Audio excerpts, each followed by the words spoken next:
Hey, what's up everyone? Welcome back. So today I'm going to start a new video series, and that's going to be a beginner's guide.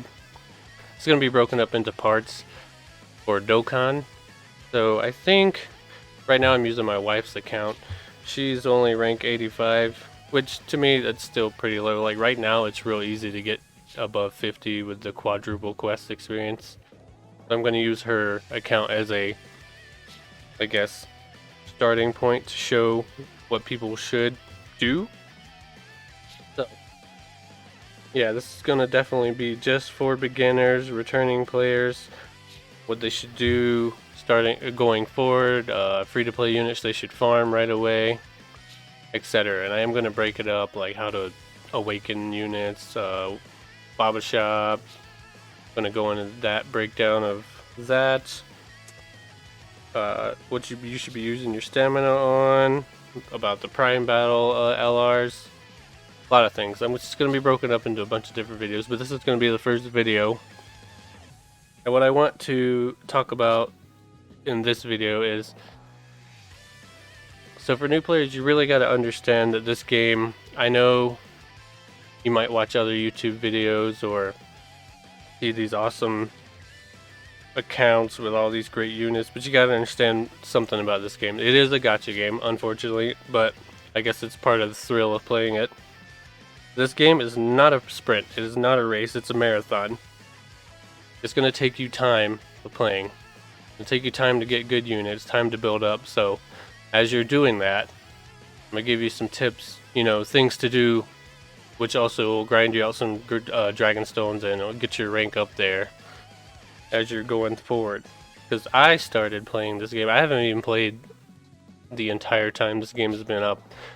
I only started playing during the 5th year anniversary. So yeah, and I had nothing. My friend helped me get into the game, showed me how to make teams and such.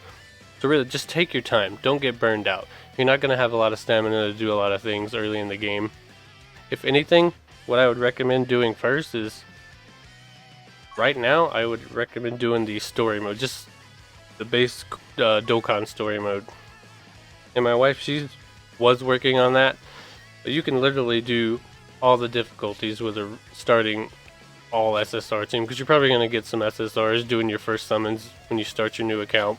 You might even get some good ones, especially if you summon on these. Excuse me. Get the Frieza, you might get the Frieza, the Goku, Vegeta, the Ultra Instinct Goku. Here you could get Metal Cooler. That that Goku and Gohan tech unit is really good. If you get these, you can level them to 80 or even 100. Just make a base team to run through story mode and you'll do fine. But yeah, I would run through all difficulties of the story mode. And you could just pick the hardest difficulty, and when you clear it, it'll clear all 3 difficulties at once, so you'll get 3 stones per run. Go through that, you're gonna get hundreds of dragon stones. So 100% I'd recommend grinding out all the story first. Now as for another thing, at the same time, you could be doing this version Z update missions, and as you're doing all these, you're gonna get, of course, training items, awakening medals, keys, dragon stones, and at the end you're gonna get a fully rainbowed copy of this. He's up here, this picture of this Fizz LR Goku, which he's a really good free-to-play LR. He's really solid. So I definitely highly recommend people focus on doing those missions as well. Aside from that, for free-to-play units you should focus on, and I need to, let's see, look real quick. You should when you have the spare stamina, if you're like want to pause on story for a bit, I would really recommend grinding out these free-to-play Ginyu Force and free-to-play Team Bardock. So you're gonna want, on Sunday to Monday, you're gonna do Borgos and Birder. Monday to Tuesday will be Toa and Gildo. Tuesday to Wednesday is Fasha and Ginyu. Wednesday/Thursday will be Bardock and Jace. And Thursday and Friday will get you Shugesh and Raccoon. Now you're going to need 19 copies of each. It's going to take a lot of time to get the entire team for both sides. but I would recommend getting all 5 units of each team to 100% rainbow status and super attack 10 before you go on to do their easy 8s. But yeah, 19 copies in total is what you're going to need. Yeah, after you farm up the 19 copies, you're going to have enough to super attack 10 them and open up all hidden potential paths and rainbow them. But also on the weekends, you can't get the units to drop themselves. On the weekends, it will be the hidden potential orbs. So on the weekends, you have to farm up. They have special orbs they need per unit, of course.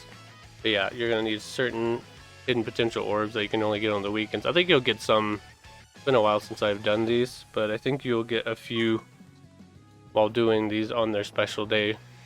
But yeah, mainly on the weekends is focusing for getting the hidden potential orbs. The weekdays is when the units themselves will drop. Especially if... I don't know what the requirement is for the Ginyu, but I know if one of the Team Bardock members is a grade ape, it's 100% guaranteed to drop the unit. So yeah, that right now I would really focus on, like I said, the story mode, doing the version Z Greatest Warrior missions.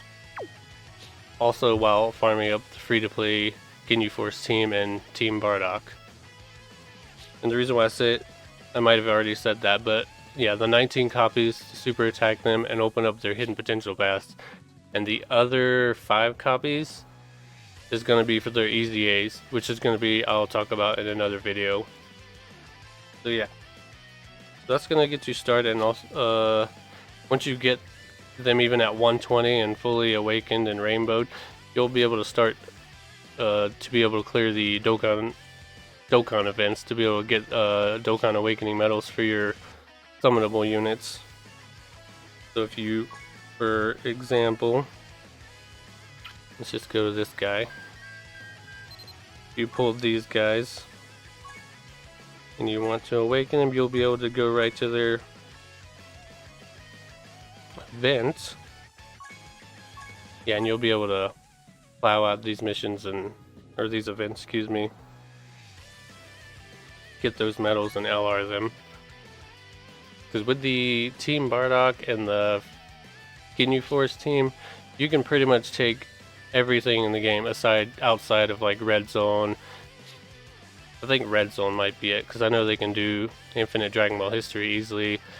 I've used them in certain Super Battle Road and Extreme Super Battle Road stages, and they'd work fine. So yeah, but they'll definitely be able to clear all of Dokkan story mode and, of course, any of the Dokkan events for the medals. Now for your daily or I guess I should say dailies you want to do that you're going to use your stamina on, or weekly events, of course, as previously stated, focus on the story, focus on the free-to-play units. But if you just want to take a break from that for a bit and do other things, I can recommend for dailies right now during the worldwide celebration. So as of Tuesday, September 20th, 2022, I would do this unit, or not, excuse me, I would do this event for link leveling, but only, yeah, do this unit stage. I would do this one as well, because you get 30 dragon stones per week just doing this. I would do this as well, because you're gonna get skill orbs for either movie heroes or movie bosses, depending on which route you take in the stage. Right would be the movie boss skill orbs, and left would be movie heroes. I would do this every day as well. Gives you a chance to level up links for your characters. If you're... let's see, we'll touch on these in another video, but I do have something to say about these. I would definitely do these daily. I would do all 5, because all 5 are only active during big celebrations. So during the 7th anniversary, they were all active, and they're all active as of now, the worldwide celebration. So you can do each type potential orb every day, and on whichever weekday you'll get to do it a second time for whichever day it is. So Today being Tuesday, the tech orbs are open not only here where you can do them all, but by itself also right here. So you can do that twice. And it'll be the same for each other orb or type orb, whatever day it's available on. You'll be able to do them twice. But other than that, outside of big celebrations, you're just going to have to do the one daily. But I would go ahead and get stocked up on hidden potential orbs because you're definitely going to need plenty of those moving forward. This I could recommend doing weekly. I mean, if you're eventually going to work to get the LRB pan, you're going to need to do this a lot anyway, and it's going to take weeks, months maybe to get everything you need. And not only that, doing it does cost a lot of stamina, but you will level up, especially early in the game. Your rank will level up really fast. If you're hurting for training items, you can do this daily as well, which this isn't what I do for training items. I'll touch on that in another separate video. Yeah, I don't do this. Sometimes I do. And for awakening medals, you also do this. But as previously stated, for these three, I don't really do these. Maybe if that's like there's nothing else to do, I'll do them for that day, but I do other things for if I need medals or training items, which I'll also show in a separate video. So yeah, focus on that story, definitely. Get those free-to-play Ginyu Force units and the Team Bardock fully awakened to 120 and get them hidden potential all up to rainbow status, and then you can start taking on all those Dokkan events to awaken your summonable units. Yeah, work on this. Yeah, and I think that's going to do it for this video. So this is going to be the starting point. That's all I wanted to talk about in this video. Yeah, I just wanted to mention the main things you should do right away. And don't rush. Like I said, do not rush. A lot of people want to rush and get really good accounts and, you know, level up their rank really fast. It's not going to happen. It's going to take a lot of time. It's not a race. It's a marathon. Take your time. Don't get burnt out. Do what you can. Get off the game. Go play other games or go outside. Do something. Go to work. What have you.